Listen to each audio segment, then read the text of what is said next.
se consumará. Pronto vendrá, pronto vendrá, pronto vendrá. ¡Qué glorioso encuentro!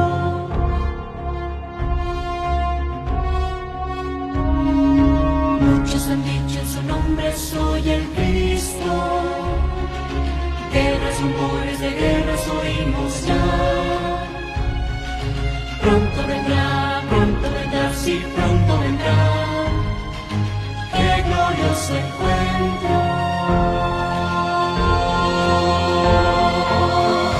Maranata, Cristo viene por su pueblo que fielmente le espero. Maranata, Cristo viene, falta poco para nuestra redención. Maranata, qué glorioso encuentro.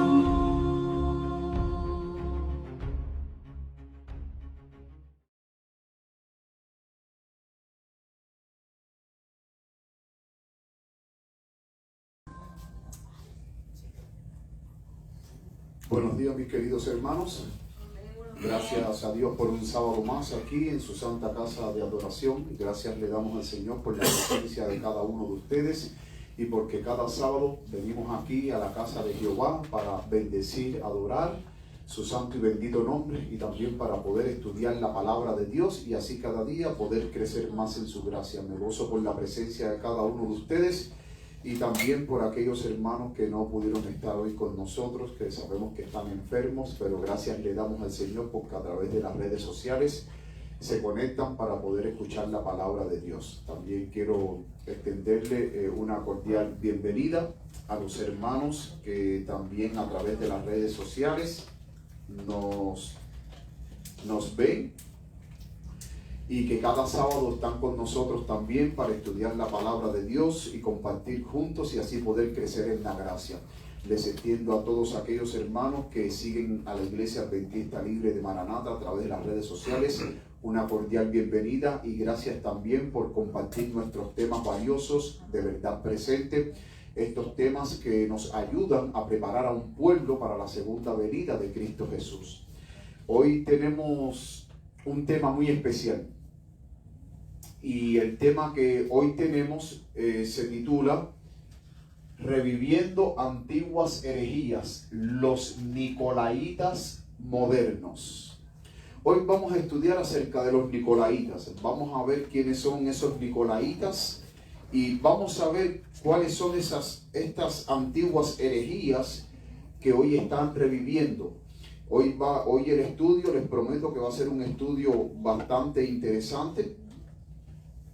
Y antes de continuar, vamos a tener unas palabras de oración para que el Señor pueda dirigirnos en el estudio de su palabra y así todos nosotros poder ser guiados por el Espíritu Santo. A todos aquellos que puedan, les invito a doblar su rodilla para tener unas palabras de oración. Amoroso y bendito Padre que estás en los cielos, te damos muchas gracias, Padre querido, por tu misericordia, por tu amor y tu bondad, Señor. Gracias, Padre, porque en estos momentos estamos delante de tu presencia para recibir bendiciones de lo alto, también para recibir tu presencia. Te pedimos, Señor, que tu Espíritu Santo se mueva en medio nuestro, trayendo bendición, trayendo también sanidad para nuestras vidas. Sanidad física, sanidad espiritual, sanidad emocional, sanidad psicológica, Señor. Te pedimos, Padre, que ahora al abrir tu palabra, tú nos hables, Señor. Permite, Padre querido, que lo que hoy se vaya a tratar aquí pueda tocar nuestros corazones y podamos meditar en la palabra que hoy tú nos traes. Señor, tómame por enteramente tuyo y permite que un carbón encendido del altar toque mis labios y tú quites mi culpa y permite que yo pueda estar limpio delante de tu presencia para que el Espíritu Santo pueda actuar a través de mí y pueda concederme su santo poder para predicar con poder y gracia esta palabra que hoy tú tienes para tus hijos. Habla a través de mí, Señor. Toma el control de mi mente, toma el control de mis labios, toma el control de todo mi ser, Señor. Cúbrenos con tu manto de justicia, Padre Santo, y ayúdanos a caminar en santidad, en obediencia y en amor a tu santa ley, Señor. Ya que todo esto te lo imploramos en el nombre de Jesús. Amén. Mis queridos hermanos, hoy vamos a estudiar acerca de los nicolaitas, reviviendo antiguas herejías, los nicolaitas modernos.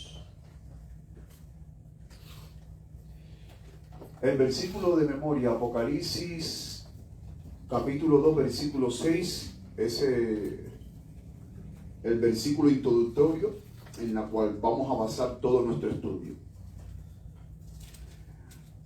Dice la palabra de Dios: pero tienes esto, que aborreces las obras de los nicolaitas, las cuales yo también aborrezco. Noten que aquí, cuando nosotros vamos al capítulo 2 del libro de Apocalipsis, que se habla de las 7 iglesias, la primera iglesia que se menciona ahí es la iglesia de Éfeso. Y es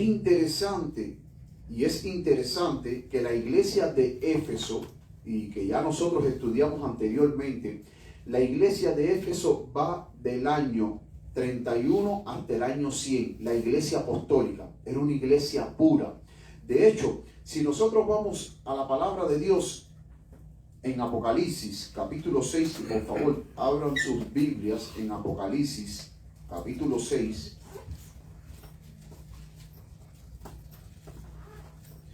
Es interesante que en Apocalipsis capítulo 6, que se habla de los 7 sellos y que hemos venido estudiando en la escuela sabática, los 7 sellos, noten que el primer sello de Apocalipsis capítulo 6, versículo 1, ese primer sello es del mismo periodo que la iglesia de Éfeso, desde el año 31 hasta el año 100. La iglesia de Éfeso y el primer sello tienen la misma época. Pero noten de qué manera el primer sello describe a la iglesia apostólica, la iglesia del primer siglo. Noten que en el versículo 1 y 2 dice: y vi cuando el Cordero abrió uno de los sellos, y oí a uno de los 4 seres vivientes como con voz de trueno diciendo: ven y mira. Y miré, y he aquí un caballo blanco, y el que estaba sentado sobre él tenía un arco, y le fue dada una corona, y salió venciendo y para vencer. Noten que aquí describen a la iglesia apostólica como una iglesia pura, una iglesia donde dice que es un caballo blanco y hay un jinete vestido de blanco que lo monta, que tiene una corona. Ahora, la corona, ¿símbolo de qué es? De victoria. Noten que nosotros, los redimidos, cuando Cristo venga por segunda vez a buscar a su pueblo, Cristo va a poner coronas sobre nuestras cabezas. Estas coronas simbolizan victoria, simboliza también poder. Y noten que la iglesia apostólica del primer siglo era una iglesia victoriosa, era una iglesia poderosa, porque estaban llenos del poder del Espíritu Santo.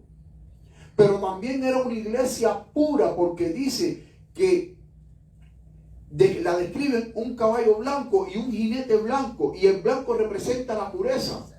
Pero también dice que este jinete tenía un arco. ¿Un arco qué cosa es, hermano? Es un arma de guerra. Ahí lo dice. Ahí lo dice. El arco es un arma de guerra. Y dice que este jinete salió venciendo y para vencer. No era una iglesia derrotada, era una iglesia poderosa, victoriosa en Cristo Jesús.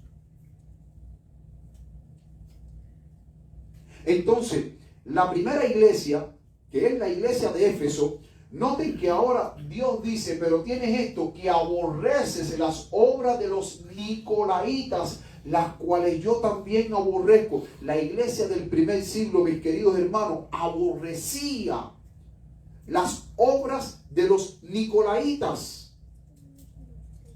Y también dice de que Dios aborrece también esas obras. Cuando nosotros vamos al diccionario griego y buscamos el significado de la palabra aborrecer, el diccionario griego, la palabra para aborrecer en griego es miseo. Y miseo significa aborrecer, detestar, odiar, es odio. La iglesia del primer siglo odiaba las obras de los nicolaitas. Dios dice, ahí también en Apocalipsis 2:6 dice que también Cristo, Dios aborrece, odia las obras de los nicolaitas. A veces hay personas que dicen, el cristiano no puede odiar. Bueno, hay que ver que sí podemos odiar. Pero lo que podemos odiar de acuerdo al capítulo 2, versículo 6, son las obras de los nicolaitas. Y más adelante vamos a ver cuáles son esas obras de los nicolaitas que nosotros debemos de aborrecer, que debemos de odiar, porque Dios las odia. Entonces, aquí vemos una iglesia pura rechazando obras que no estaban de acuerdo a la palabra de Dios. Estaban aborreciendo esas prácticas. Las estaban odiando. Y noten que no solamente en el capítulo 2, versículo 6, en la iglesia de Éfeso se habla de los nicolaitas, sino que también vamos a ver que en el versículo 15 del mismo capítulo se habla de los nicolaitas. Pero miren ahora el contraste. En el versículo 15 dice, y también tienes a los que retienen la doctrina de los nicolaitas, la que yo aborrezco. Ahora, en la iglesia de Éfeso, esa iglesia rechazaba la doctrina de los nicolaitas al igual que Dios. Pero ahora en la iglesia de Pérgamo acepta la doctrina de los nicolaitas, la cual Dios aborrece. Hay una iglesia que la rechaza, pero hay otra iglesia que las acepta.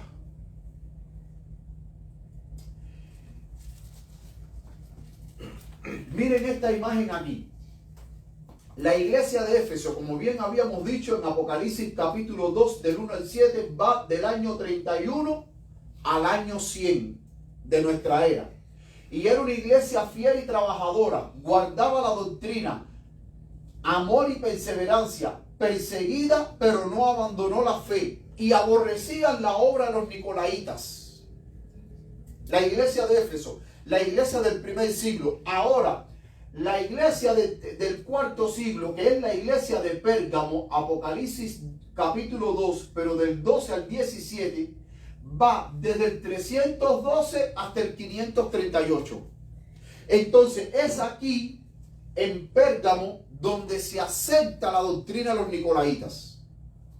Y noten que aquí dice, vivían en medio de idolatría y compromiso, toleraban falsas doctrinas, Balaán y nicolaitas, perseguidos, pero algunos fueron fieles hasta la muerte. Ahora, en el 312, la iglesia del cuarto siglo, ¿por qué aceptó las doctrinas de los nicolaitas? Porque en el 312 se convirtió Constantino al cristianismo. Y cuando Constantino se convirtió al cristianismo, Constantino, para unir la iglesia con los paganos, la iglesia rebajó la norma y entonces una ola de paganismo y de mundanalidad invadió la iglesia, trayendo sus costumbres, trayendo sus prácticas, trayendo su idolatría, y es ahí donde la iglesia se corrompió.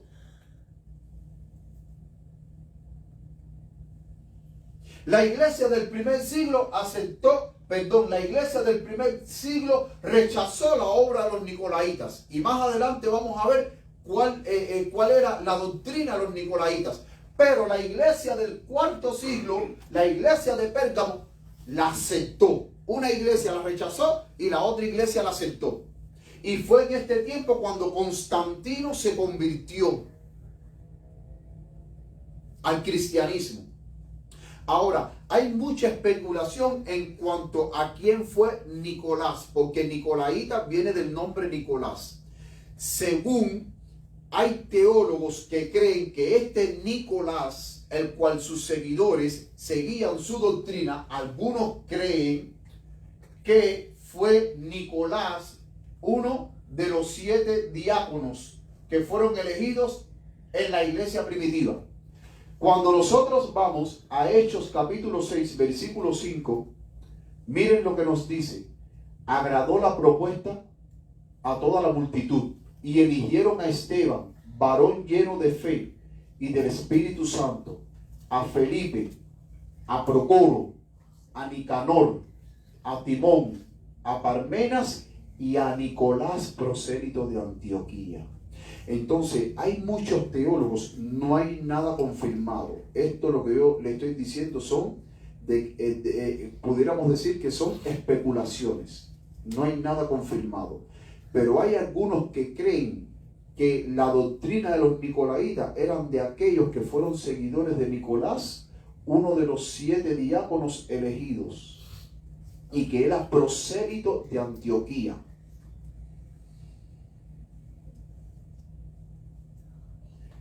Y cuando usted va a los libros de los padres de la iglesia, y usted busca en los libros de los padres de la iglesia, de Ireneo, de Tertuliano, de Eusebio, de todos los padres de la iglesia, los padres de la iglesia dicen que el origen de los nicolaitas viene de Nicolás, prosélito de Antioquía, uno de los 7 diáconos. Eso dicen los padres de la iglesia del primer siglo y del segundo siglo.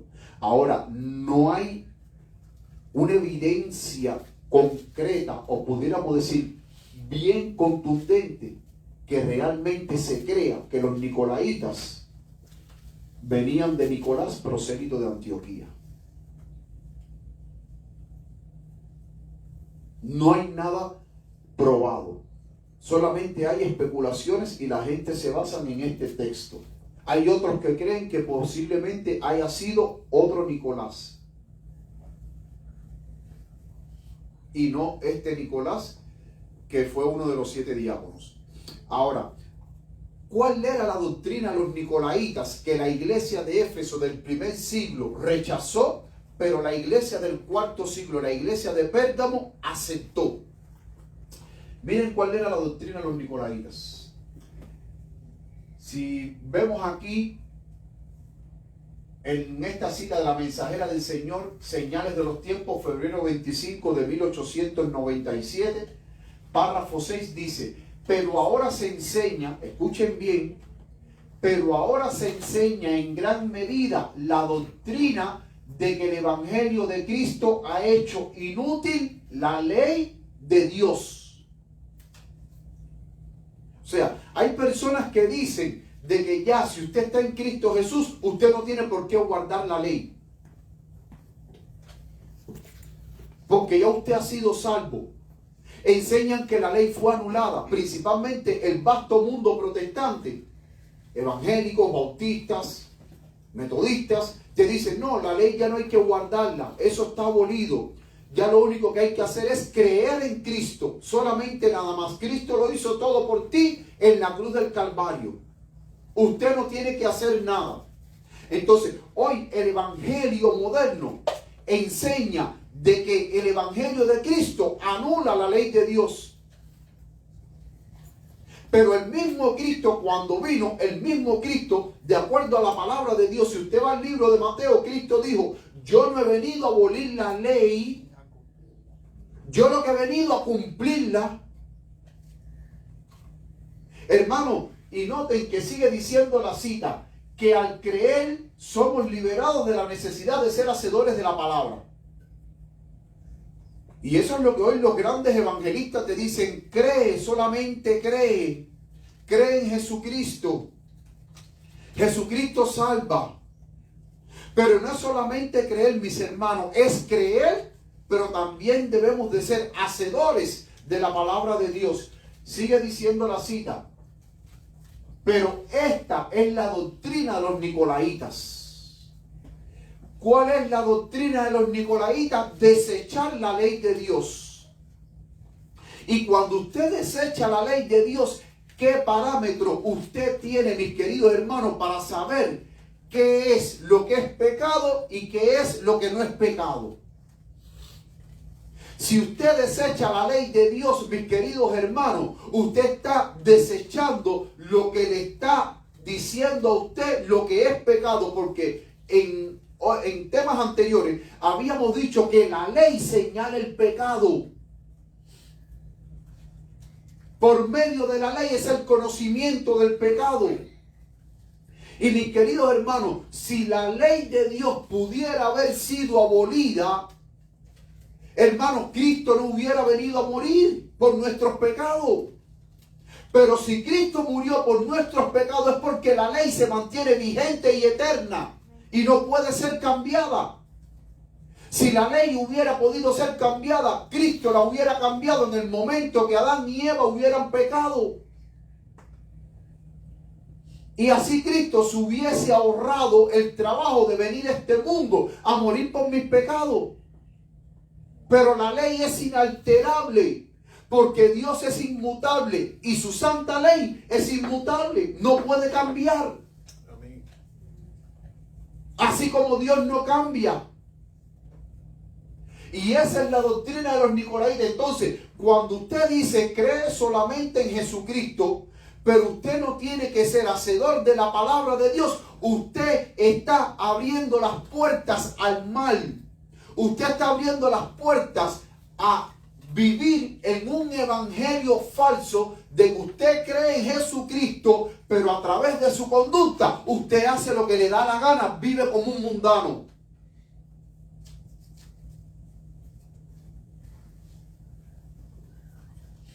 Sigue diciendo la cita que Cristo condenó tan rigurosamente a la iglesia de Éfeso. Dice: yo conozco tus obras y tu labor y tu paciencia, y que no puedes soportar a los malos, y has probado a los que dicen ser apóstoles y no lo son, y los has hallado mentirosos, y has soportado y has tenido paciencia, y por amor a mi nombre has trabajado y no has desmayado. Sin embargo, tengo algo contra ti, porque has dejado tu primer amor. Recuerda pues de dónde has caído y arrepiéntete y haz las primeras obras. De no ser así, vendré pronto a ti y quitaré tu candil de su lugar, a menos que te arrepientas. Pero esto tienes, que odias las obras de los nicolaitas, que yo también odio. Al principio habíamos dicho, no, un cristiano no puede odiar. Pero aquí la mensajera del Señor, pero también la palabra de Dios me dice que nosotros podemos odiar, aborrecer a aquellos que tratan de predicar un evangelio de que Cristo salva, pero usted no está obligado a vivir en obediencia. Y si usted no está obligado a vivir en obediencia, entonces, ¿dónde dejamos la santidad? Que es muy importante en la vida del cristiano, cuando la palabra misma te dice que sin santidad nadie verá al Señor.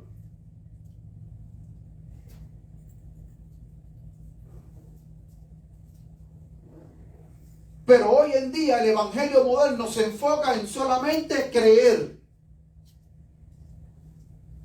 pero no tienes obligación de vivir en obediencia.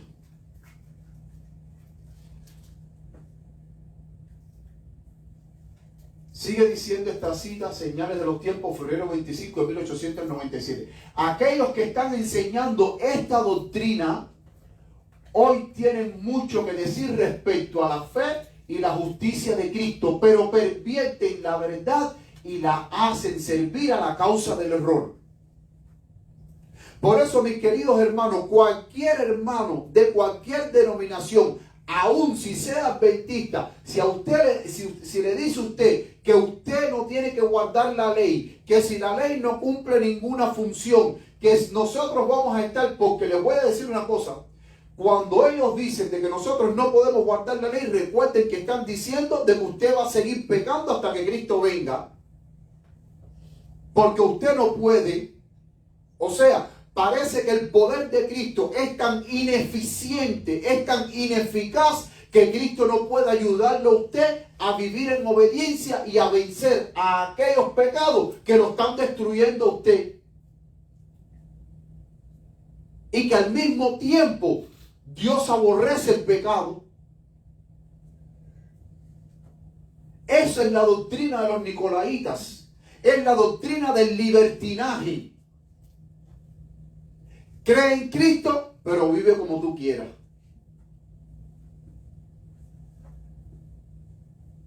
Declaran que solo tenemos que creer en Jesucristo y que la fe es suficiente. Que la justicia de Cristo será la credencial del pecador. Que esta justicia imputada cumple la ley por nosotros. Y que no estamos obligados a obedecer la ley de Dios. Separan a Cristo de la ley y consideran la fe como un sustituto de la obediencia. La fe no es un sustituto de la obediencia. La fe y la obediencia tienen que ir juntas. No se pueden separar. No se pueden separar, mis queridos hermanos. Prácticamente enseñan tanto por precepto como por ejemplo que Cristo por su muerte salva a los hombres en sus transgresiones. No es lo mismo que se predica hoy cuando dicen de que usted va a estar pecando hasta que Cristo venga. Y esos pastores y esos predicadores que enseñan ese error están enseñando de que Cristo a ti te va a salvar en tus transgresiones. La doctrina de los nicolaitas, mis queridos hermanos, es la doctrina del libertinaje. Por eso es que cuando hoy muchos cristianos miran a sus iglesias y lloran al ver de que sus iglesias están en apostasía, al ver de que las iglesias ya no hay un código moral y que hoy los cristianos están viviendo como mundanos, y al ver de que el mundo se ha introducido en la iglesia, lloran y dicen, ¿pero qué ha pasado? ¿Por qué la iglesia ha llegado a este estado? Porque los mismos maestros de la Biblia están enseñando la doctrina de los nicolaitas. La misma doctrina que la primera iglesia del primer siglo rechazó. Pero y ahora se permite dentro de la iglesia la doctrina del libertinaje.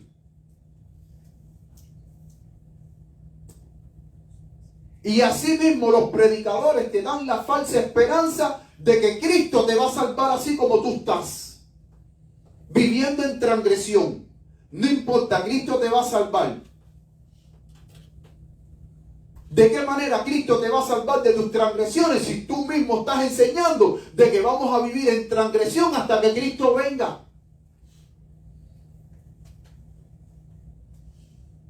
Y estamos haciendo del poder de Cristo un poder ineficaz. Como que Cristo no tiene poder para ayudarme a mí en mi debilidad.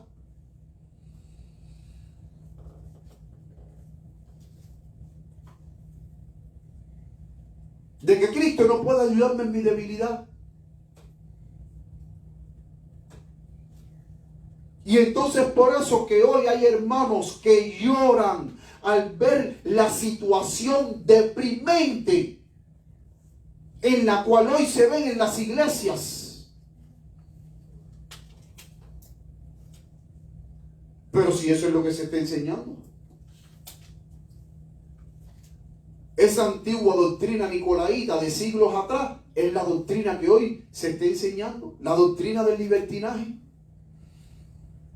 Pero la iglesia del primer siglo luchó para que ese libertinaje no entrara dentro de la iglesia.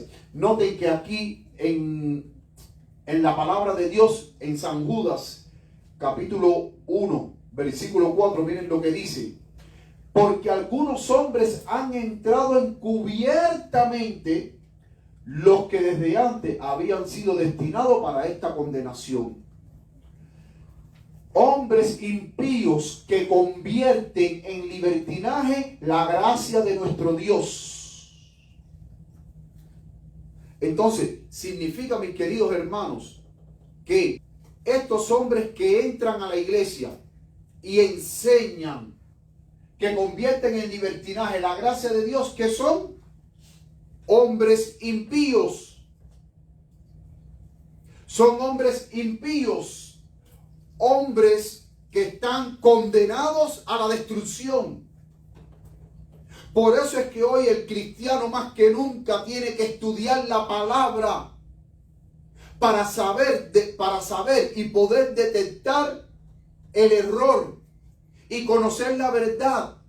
Usted no puede dar por asentado todo lo que usted escuche, mis queridos hermanos, de labios de otro cristiano de la misma fe. Usted tiene que ir a la palabra de Dios. Porque si usted no estudia y usted da por sentado las declaraciones de esos hombres impíos que están condenados, usted se vuelve un impío y junto con ellos usted está condenado a muerte.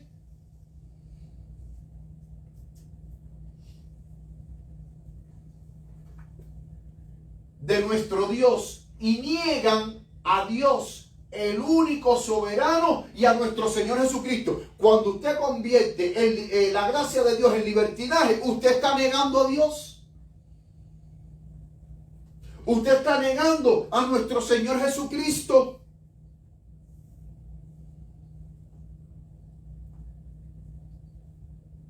Y hoy en día, mis queridos hermanos, los cristianos no quieren vivir la lucha cristiana, porque la vida cristiana es una lucha contra la carne,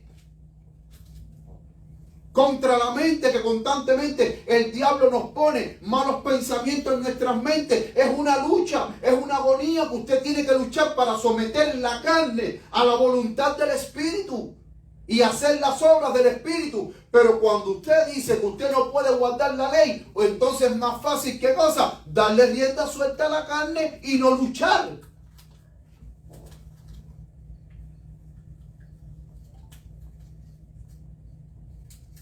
Es más fácil pecar. Es más fácil obedecer los deseos de la carne.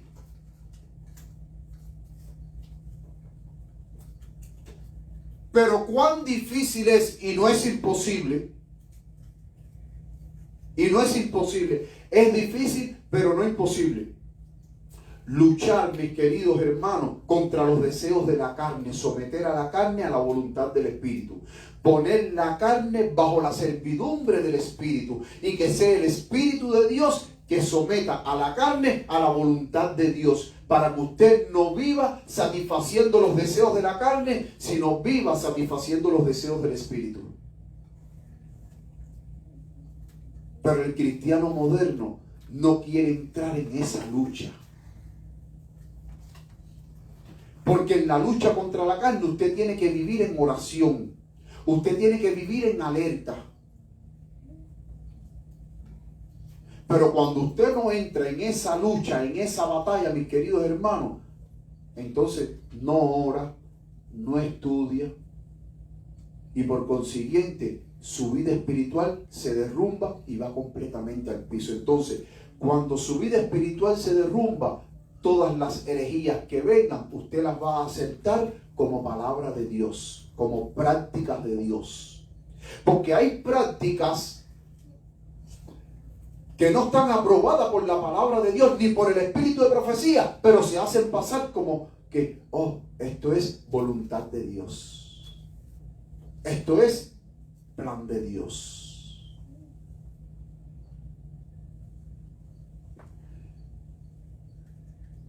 El apóstol Pablo en 2 de Timoteo 3:1. 2 de Timoteo 3:1. Miren cómo Pablo describe a aquellos que convierten la gracia de Dios en libertinaje. Miren cómo Pablo describe a toda esta clase de profesos cristianos, seguidores de Cristo Jesús. Miren cómo Pablo las describe. También debe saber esto, que en los postreros días, ¿a qué postreros días se está refiriendo Pablo? A los tiempos finales. Aquí en 2 de Timoteo, en el capítulo 3, a partir del versículo 1 hasta el versículo 5, Pablo no está describiendo a los mundanos, aunque la descripción encaja perfectamente para las personas que no tienen a Cristo.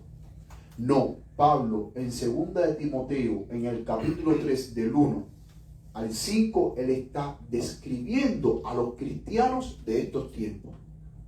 A aquellos que siguen la doctrina de los nicolaitas, que convierten la gracia de Dios en libertinaje. Dice, también debes saber esto, que en los postreros días vendrán tiempos como peligrosos. No solamente peligrosos en el mundo, o sea, cuando vemos de lo que está pasando en el mundo, guerra, hambre, enfermedad, no, sino él lo está describiendo dentro de la iglesia.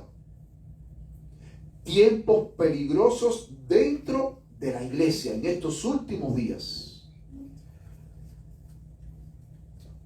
Porque habrá hombres amadores de sí mismos, avaros, vanagloriosos, soberbios, blasfemos, desobedientes a los padres, ingratos, impíos, sin afecto natural, implacables, calumniadores, intemperantes, crueles, aborrecedores de lo bueno, traidores, impetuosos, infatuados, amadores de los deleites más que de Dios, que tendrán apariencia de piedad, pero negarán la eficacia de ella. A estos evita. Les voy a decir algo. Yo leyendo este texto de 2 de Timoteo, pero el versículo 5 del capítulo 3, lo leí en varias versiones. Lo leí en varias versiones. Y yo quisiera que cuando ustedes tuvieran un tiempo, ustedes leyeran la versión Dios habla hoy. Ustedes van a su teléfono y pongan en Google, pongan 1 Timoteo 3:5 versión y pongan Dios habla hoy. Segunda de Timoteo 3:5 versión Dios habla hoy. Me encanta, hermanos, cómo 2 de Timoteo 3:5 describe el versículo 5.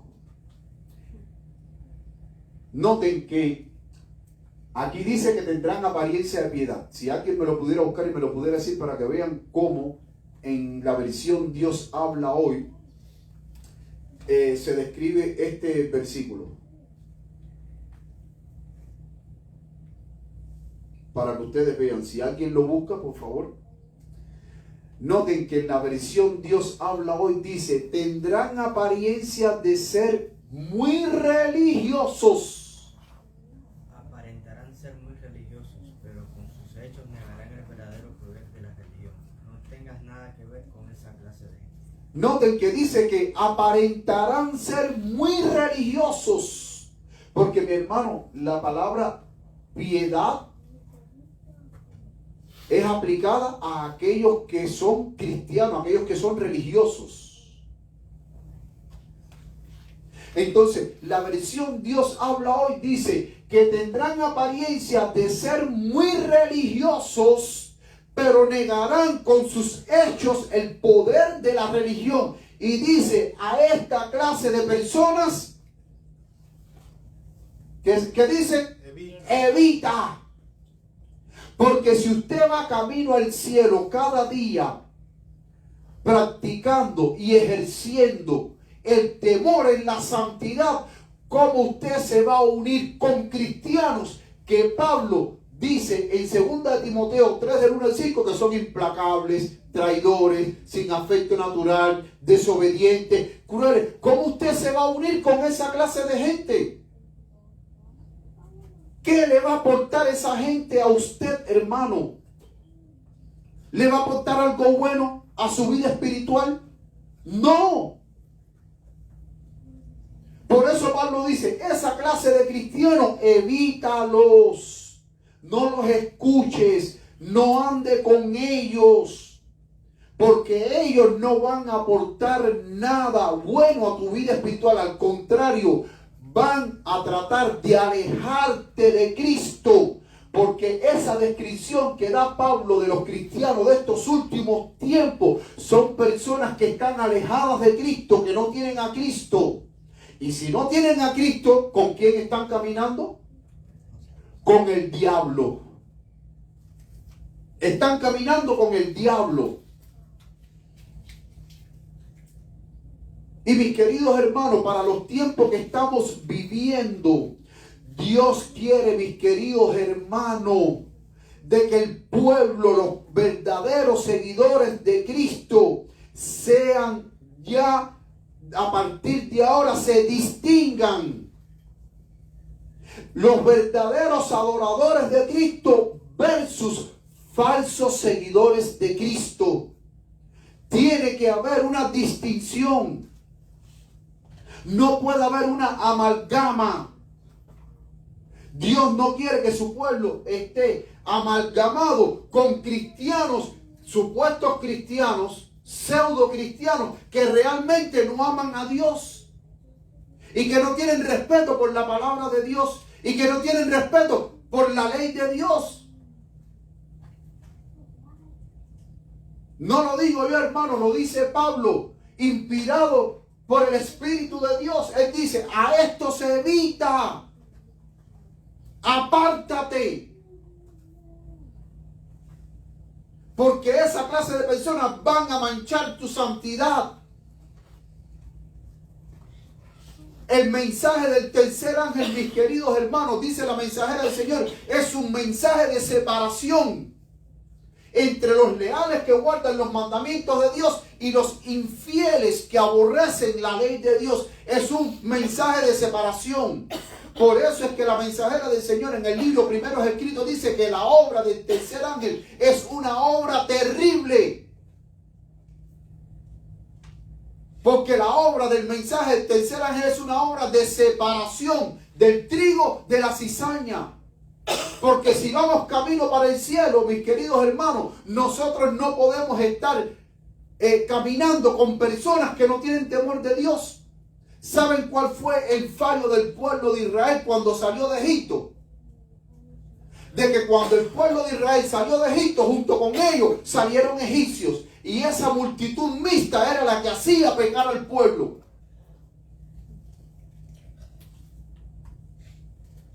Muchos egipcios salieron con el pueblo de Dios de Egipto después de la 10ª plaga. Y esa multitud mixta, hermano, era la que a cada ratico hacía caer al pueblo de Dios. Porque aparentemente querían seguir a Dios, pero no querían regenerar su corazón. No querían abandonar sus costumbres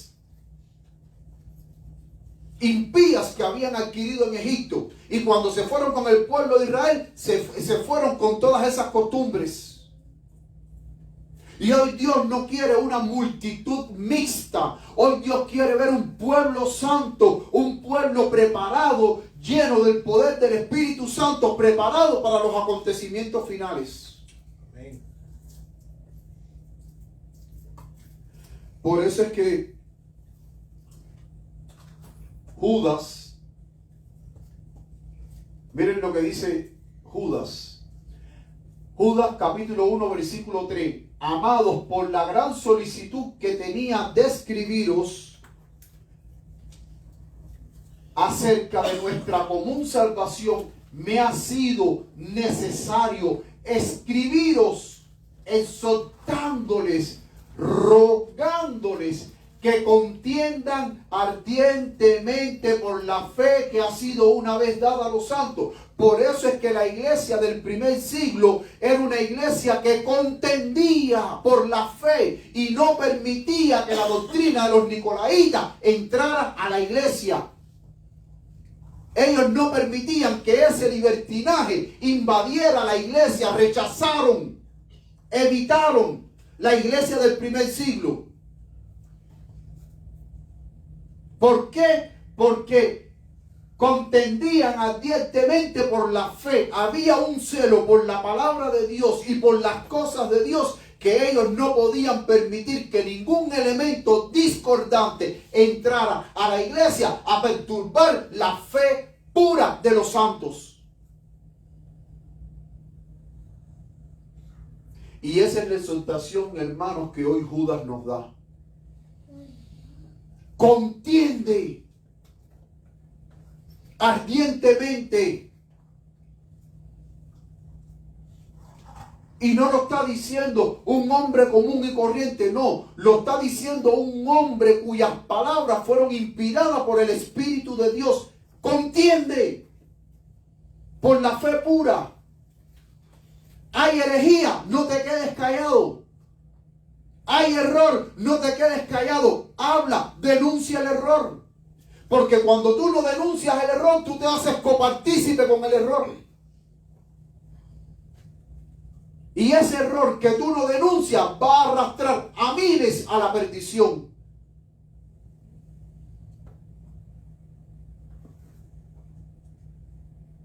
Pastor, es que si hablo me voy a buscar problemas. Pero es que cristianismo es problema. Y eso es lo que la gente no ha entendido. Cristianismo es problema.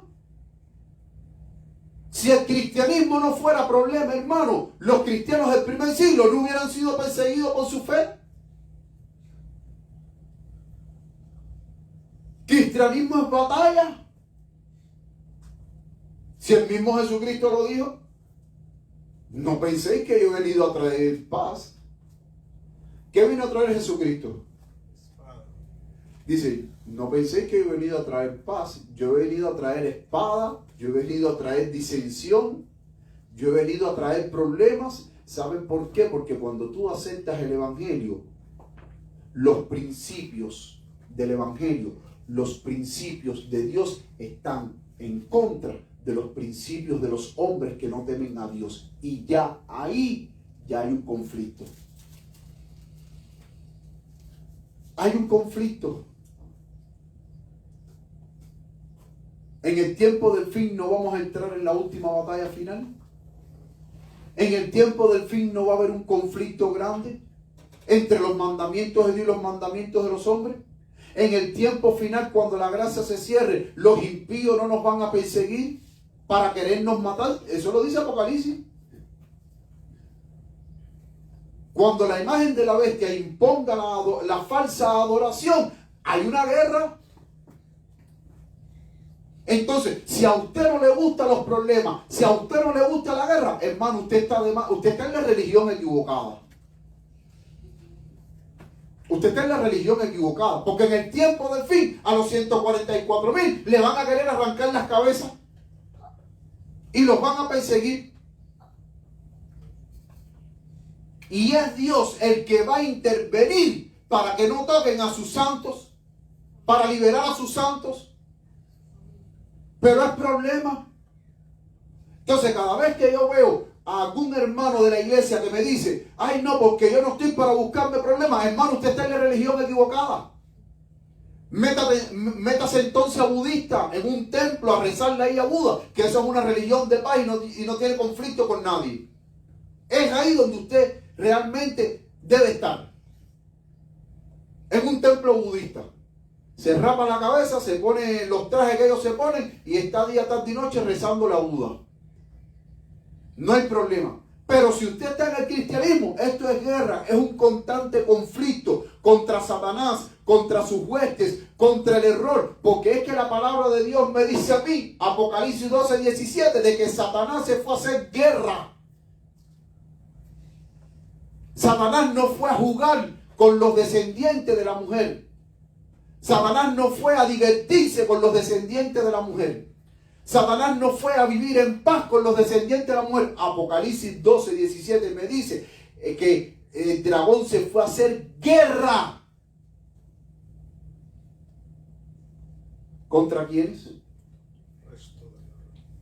¿Contra quiénes? El resto de la remanente. Contra el resto de la descendencia de la mujer. ¿Y cuál es ese resto de la descendencia? ¿Cómo lo describe? Remanente. Contra los que guardan los mandamientos de Dios y tienen el testimonio de Jesús. Él se fue a hacer guerra. ¿Y qué usted entiende por guerra?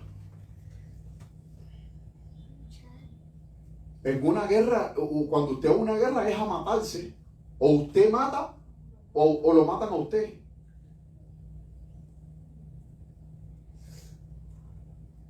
O usted mata o lo matan a usted. Y con Satanás tenemos guerra.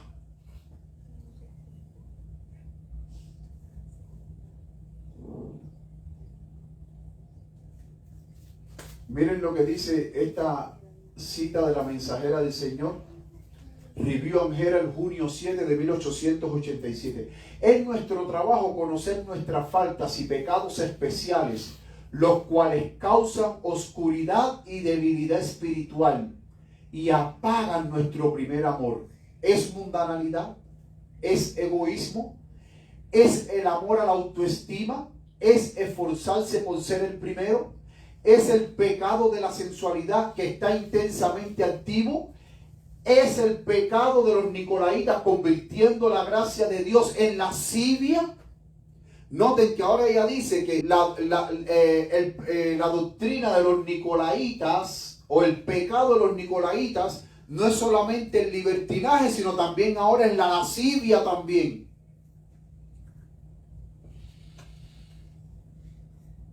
¿Y qué es lascivia?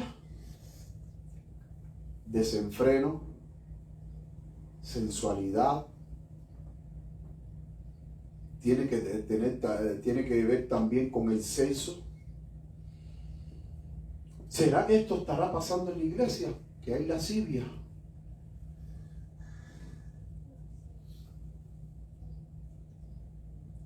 Porque les voy a decir algo, mis queridos hermanos. Yo conozco a cada hermanita de la iglesia. Las conozco. Que se visten de una manera que no dejan nada a la imaginación. Y esas hermanitas que se visten así de esa manera están encendiendo en otros la lascivia. Porque cuando usted las ve vestidas, no dejan nada a la imaginación. No necesita imaginarse nada porque es como que están al descubierto.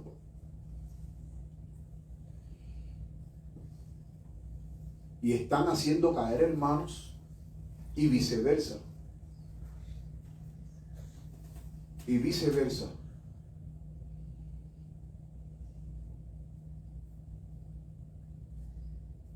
Hermanos que conozco que van a gimnasio y después usted los ve, como yo les digo, en Facebook ahí, en camiseta, sudoroso, enseñando los músculos, enseñando el bíceps, enseñando el tríceps, enseñando el pecho. Y entonces hay muchachitas que las ven y dicen, oh, wow, mira qué pecho, mira qué músculo, wow, qué pierna, wow, qué lindo está, wow, tremendo cuerpo, oh, mira esos abdomen, qué lindo.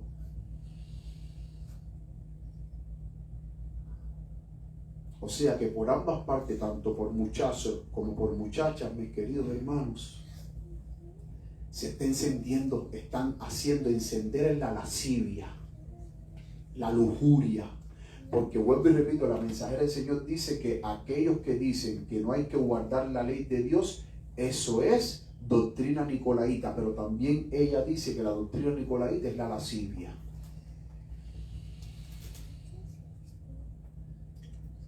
¿Es qué cosa? Lascivia. Si quizás ustedes no tienen un concepto claro de lo que es lascivia, en casa busquen en un diccionario, vayan al teléfono y busquen qué significa la palabra lascivia, o sea, en el término bíblico, qué significa la palabra lascivia. Sea lo que sea que ha sido consentido y cultivado hasta volverse fuerte y dominante, haga esfuerzos decididos para vencerlo. ¿Haga qué? ¿Esfuerzo cómo? ¿Decididos para qué? ¿O de lo contrario? Está claro, ¿no? Lo que leímos. Si usted no hace esfuerzos decididos para vencer lo que le está a usted arruinando la vida espiritual, eso mismo a usted lo va a hacer perder.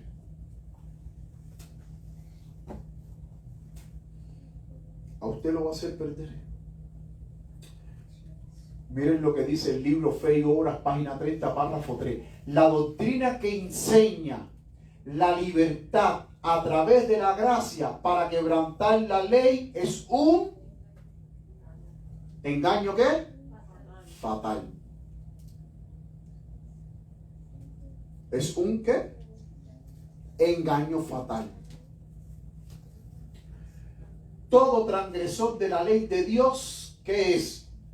Un pecador. Y ninguno puede ser santificado mientras viva en pecado conocido. ¿Cómo entonces, cuando Cristo venga, si yo estoy en pecado, si yo voy a vivir pecando hasta que Cristo venga y yo voy a vivir en pecado, cómo entonces Cristo a mí me va a salvar? Si aquí me está diciendo que ninguno puede ser santificado mientras vive en pecado conocido.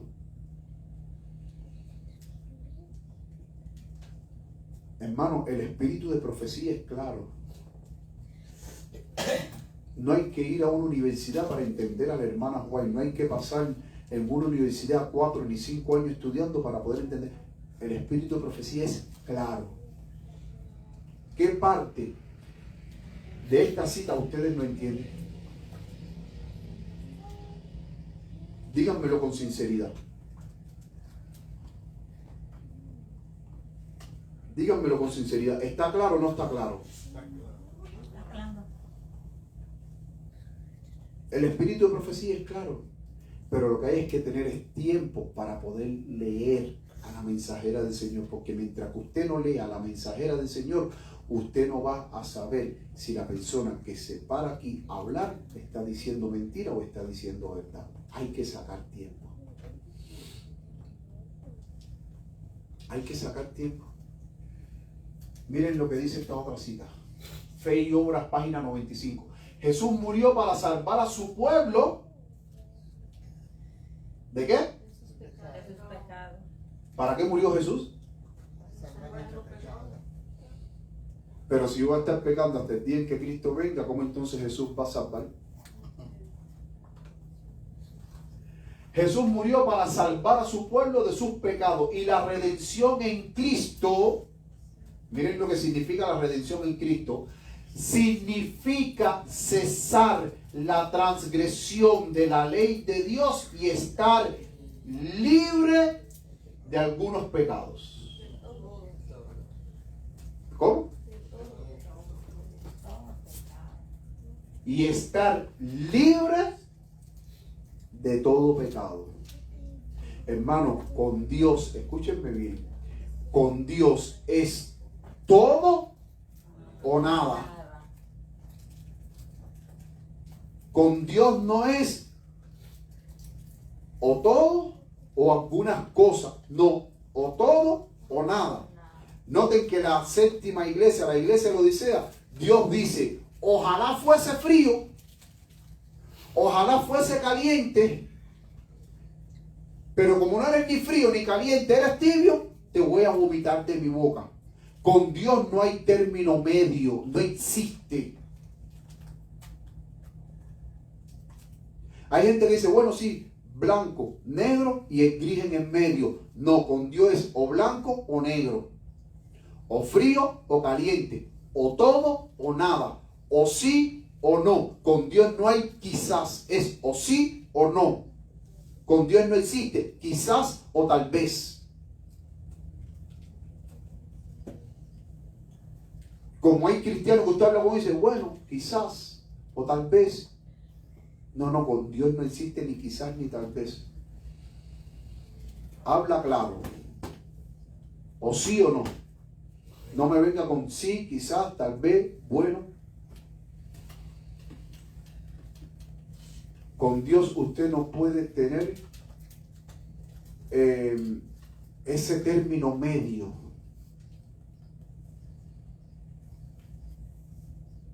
Usted no puede tener ese término medio. Ahora iba a decir la palabra, la tengo en inglés y se me olvidó en español. Usted no puede ser don't hesitate. Como que no hay duda, ¿no? Puede ser, como que no dudes en inglés. Ajá, como que con Dios tú no puede haber esa duda. O sí o no. O negro o blanco.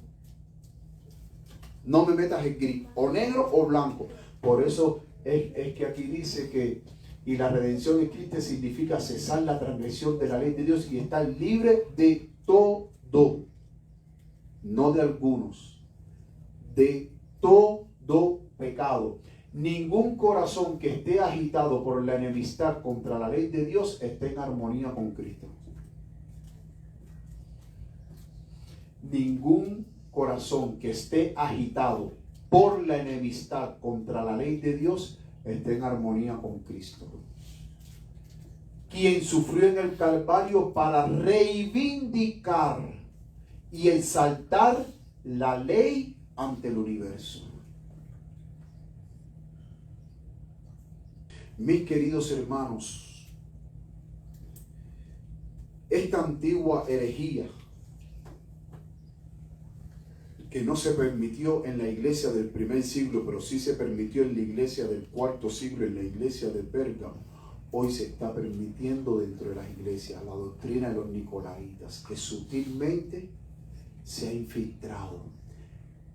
¿Y cuál es la doctrina de los nicolaitas? El libertinaje, convertir la gracia de Dios en libertinaje.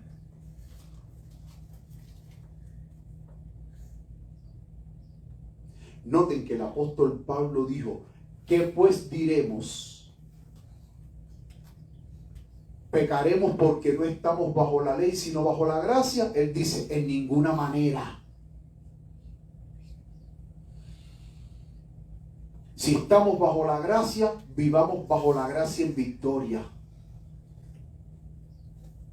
Vivamos en armonía con Cristo Jesús. Porque recordemos, mis queridos hermanos, que el último grupo que reciba el poder del Espíritu Santo, que sea sellado y que espere a Cristo venir en las nubes de los cielos, esa generación está descrita en Apocalipsis 14:12. Y dice, aquí está la paciencia de los santos, los que convierten la gracia de Dios en libertinaje. Aquí está la paciencia de los santos, los que guardan los mandamientos de Dios y la fe de Jesús. Así se describe la última generación que se va a mantener en pie. Y si guardan los mandamientos de Dios, no viven en libertinaje. Si guardan los mandamientos de Dios, es porque son personas que han alcanzado la victoria y se mantienen en esa victoria, guardando los mandamientos de Dios y teniendo la fe de Cristo. Esa fe que tenía Cristo, esa fe poderosa, la cual le permitió a Cristo vivir en victoria. Esa fe poderosa que mantenía una constante comunicación con su Padre. Vivía haciendo la voluntad de su Padre. Cristo no hacía nada por él mismo si su Padre no lo aprobara. Esa fe es la fe que tiene que tener el remanente.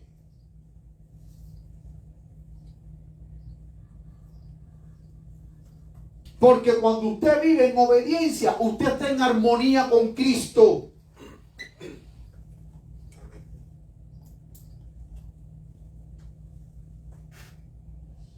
Si usted está en desobediencia, usted no está en armonía con Cristo. El Espíritu de Cristo no puede morar en usted.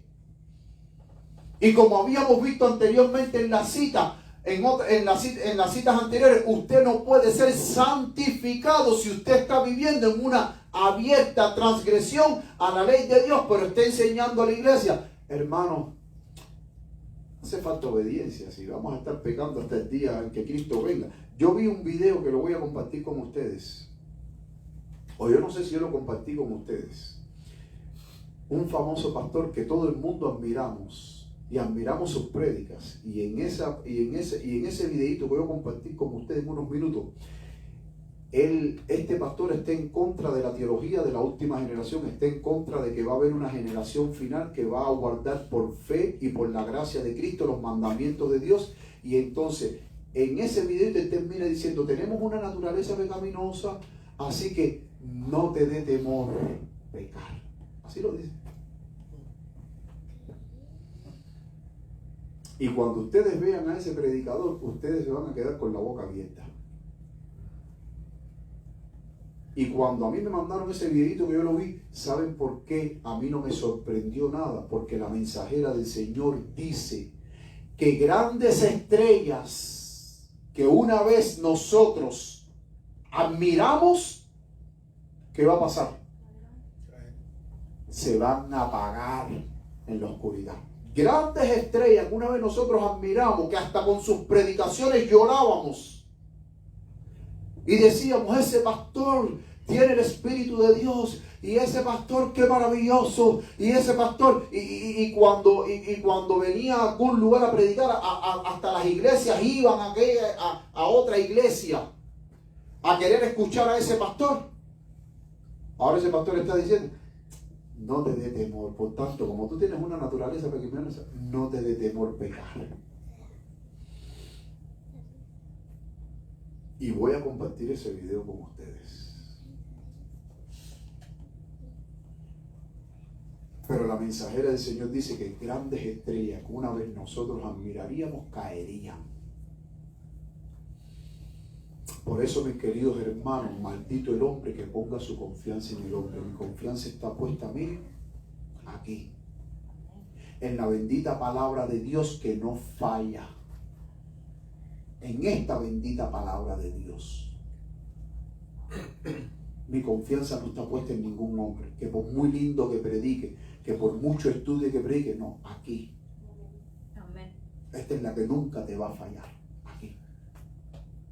Porque tristemente, hoy muchos hombres que una vez admiramos, hoy se están cayendo, están apagándose en la oscuridad. Comparto con ustedes para terminar mi versículo favorito. Salmo 119, hermanos, versículo 1. Este es mi versículo favorito.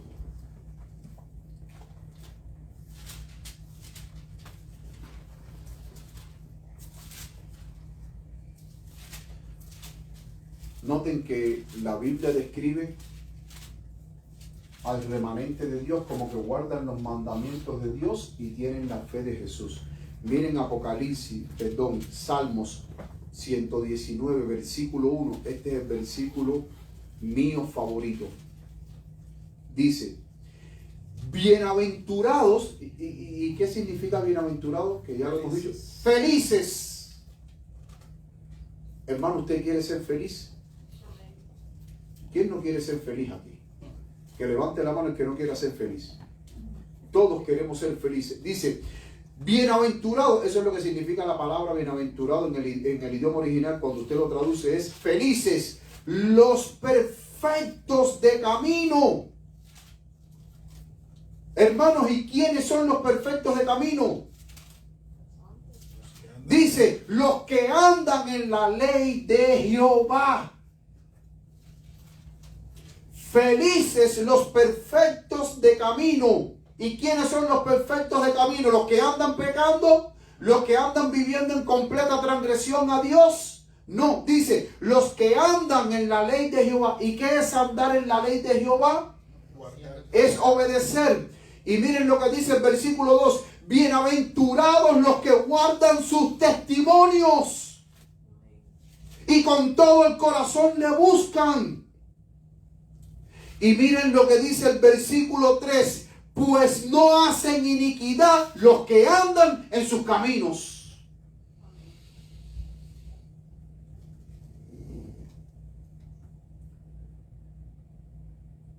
Pues no hacen iniquidad, ¿quién? Los que andan en sus caminos. Leí hasta el versículo 3. Pero mi versículo favorito es Salmo 119:1. Felices los perfectos de camino. ¿Y quiénes son los perfectos de camino? Los que andan en la ley de Jehová. No dicen los que viven en completa transgresión y libertinaje delante de Dios. Mis queridos hermanos, tengamos mucho cuidado con la doctrina de los nicolaitas. Porque esa doctrina está hoy dentro del pueblo de Dios, minando, derribando los fundamentos de Dios, arruinando la vida espiritual de cientos de miles de millones de adventistas que siguen esta doctrina del libertinaje y te dicen, usted no tiene por qué obedecer, usted no tiene por qué guardar la ley de Dios, usted va a seguir pecando hasta el día en que Cristo venga, así que no te dé temor pecar. Hermano, que el Señor les bendiga, que el Señor les guarde y que permita a Dios de que su Espíritu nos libre de estos errores fatales. Amén. Vamos todos puestos de pie a cantar el himno final.